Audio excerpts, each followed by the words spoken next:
하고 있다. 네. 그리고 이걸 갖다 판매까지 하고 있다. 그리고 주기적으로 이제 어떤 일본 어느 동네에서는 돌고래를 해안에 몰아넣은 다음에 네. 집단 도살을 하고 있다. 이런 식의 비판이 많잖아요. 근데 재미난 게 뭐냐면 이 불로불사는 불로 그 영양이라고 하는 게 실제로 실제로 거의 비슷한 효과를 내는 게 그 실제로 그 고래 그 뇌수를 가지고 만드는 강력한 항산화제가 있대요. 오, 그래요? 예. 그래서 그걸 비누 형태로 해가지고 하면 안 썩는다고. 오, 신기하네, 그것도. 예. 그러니까 사실은 이제 노화도 결국 산화 과정이라서 네. 실제로 그 노화를 늦출 수 있다고 하더라고요. 아, 그래서 그 실제로 비슷한 관련 상품도 있고. 예. 근데 이제 고래 포경이 그 금지되면서 그것도 판매 금지가 됐거든요. 근데 그게 실제로 그 고래 뇌수래요. 참고로 일본에서는 네. 고래 포경을 유지하려고 네. 고래 고기를 뭐 학생들 급식에다가 포함시킨다 뭐 이런 것까지 막 고려하고 그래서 지금까지도 이제 논란이 많다. 네. 결국은 아바타2의 본질적으로 아바타2는 이제 일본을 저격하는 영화다 보니 일본에서 불쾌감. 근데 제임스 카메론도 순진한 게 자기 딴에 대놓고 일본인들 저격하는 영화를 들었거든. 일본 가서 순진하게 애들이 환영 인사만 할 거라고 생각했던 것도 어떻게 보면 순진하네. 예. 게다가 그 원래는 빨리 그 일본에 일정 맞추고 갈라 그랬다가 예. 코로나 걸려가지고 일본에 강제로 일주일 있었잖아요. 그게 그랬어요? 네. 근데 일본이 의도적으로 코로나 걸렸다고 사기친 건 아닐까 혹시? 근데 어쨌든 뭐 그럴 수 있는데 중요한 거는 예. 그래서 원래는 미국 프리미어 행사에 참여하려다가 그렇게 해서 참여를 못했어요. 그러면서 유명한 말을 남겼죠. 뭐라고요? 계획은 사람이 세우지만 그 일을 이루게 하는 건 하나님이라고. 그렇군요. 네. 뭐 저도 재밌네. 네. 참고로 이것도 자본에 나오는 말입니다. 알겠습니다. 자, 그럼 아바타2에 대해서 이제 좀 더 이제 다뤄보면은, 네.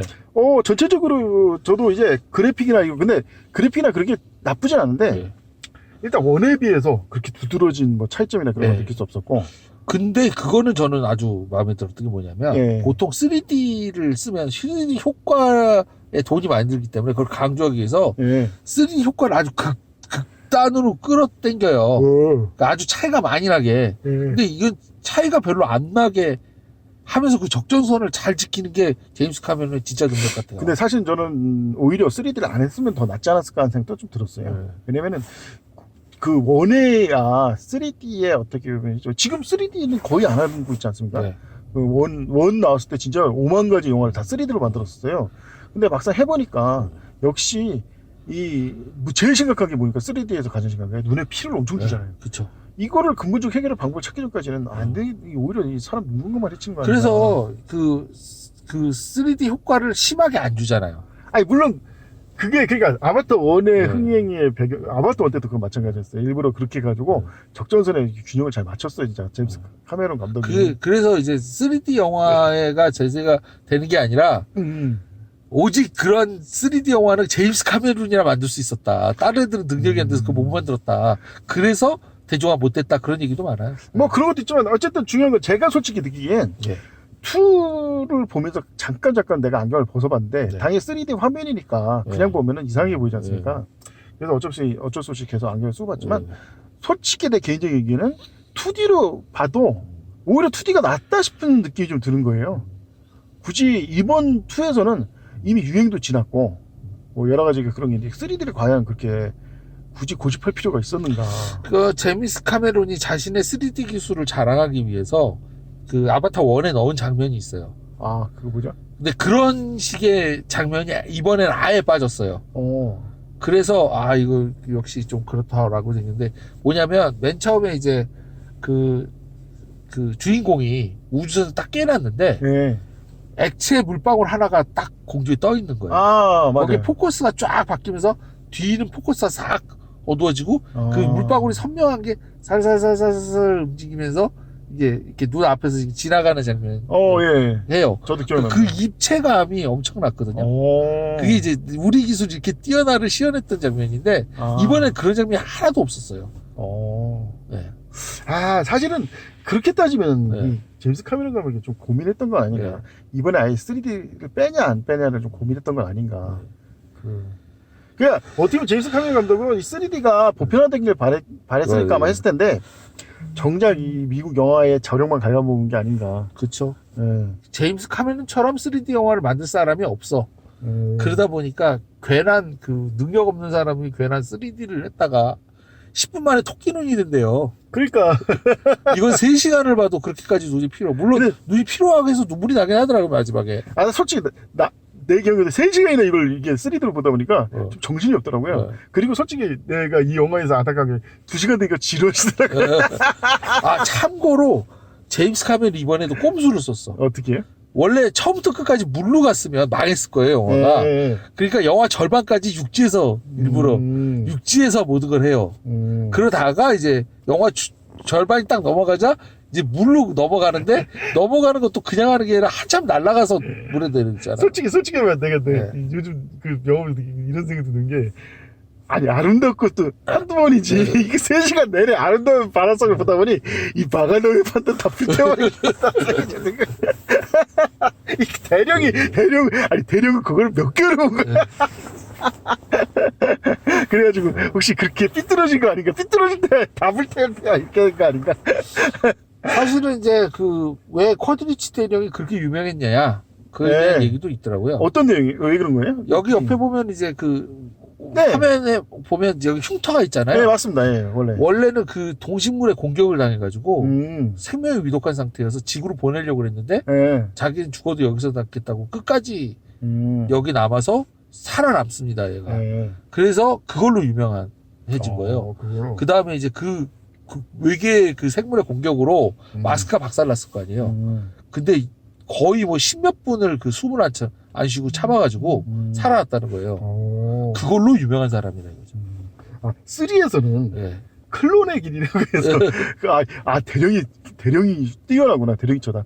10마리 만들자. 제가 10명이 딱 나오니까 나는 누군가 연주하니까 하던 사람이 한 반은 그러면서 뭔가 득도의 길로 한다는 그래서 쿼드리치 대령이 그 서쪽으로 간다. 사마에 가서 득도를 시작하면서 이러면 영화 망하겠죠. 만약에 내가 제작자로서 이런 식으로 미루고 있었다고 망하면 제이스카이 나 찾아서 명살 잡고. 아, 참고로 그 3편 제목이 뭔지 아세요? 뭔데요? 툴쿤 라이더. 아, 툴쿤 라이더요? 예. 오. 그래서 전에는 이제 툴쿤하고 교류만 했지 툴쿤을 타고 다닌다던가 이럴 수가 없는데 이번에 둘째가 그런 능력을 발휘하잖아요. 그래서 툴쿤에 선택된 자라고. 그래서 얘가 최초의 툴쿤 라이더가 돼가지고. 라이더가 돼가지고 상상도 못할 엄한 짓을 하는 거 아닐까요? 뭐예요? 산으로 가는 게 사공이 많아지면 산으로 가는데. 이번에 어쨌든 3가 툴쿤 라이더래요. 툴쿤 라이더. 참고로 저도 풍화산에 들었는데 우리나라 속담에 사공이 많으면 산으로 간다는 배가 산으로 간다. 엉뚱한 데 가가지고 처박힌다는 뜻인데 외국에서는 야 사공이 많으니까 산으로도 갈 수 산으로 넘을 수도 산도 넘을 수 있다. 그렇다. 그렇게 오해를 하죠. 그러다. 근데 왜 그게 그런 오해가 있을 수밖에 없는 게 실제 역사에 몇 번 있었거든. 대표적인 게 그 유명한 콘스탄티노플 함락 작전 때 그걸 써먹어요. 그 미친 배를 갖고 산을 넘어가지고 그 황제 그때 이 오스만 제국의 황제가 마흐메드 2세인가 마흐메드 2세인가 아주 미친 놈으로 악명이 자자한데 미친 짓을 막 벌여가지고 그 콘스탄티노플 진짜 악으로 함락한데 그 중에 하나가 배를 들어다가 그냥 반대편에 옮겨가지고 그래가지고 이제 콘스탄티노플 하나씩 점령해 나갔다고. 그러다 보니까 이제 이 사람들이 그 역사적 사실을 통해서 하여튼 재밌네요. 진짜 이번에 그 장면이 나왔을 때도 아마 3편에서 혹시 나오지 않을까 그래가지고 아니 배가 산으로 가는 장면.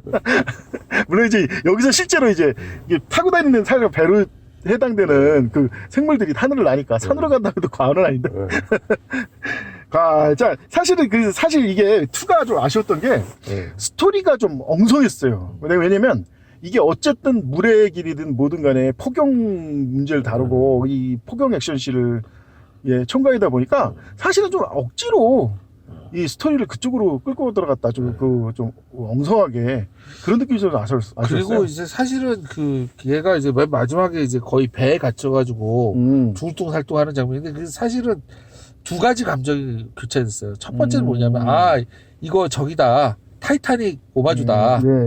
근데 동시에 사실은 세월호 생각이 많이 났어요. 맞아요. 얼마나 많은 사람들이 거기서 이렇게 물속에서 그렇게 고통당하다 죽었을까. 아니, 박근혜가 이게 솔직히 말하면 저 쌍욕이 막 나오는데 이 쓰레기가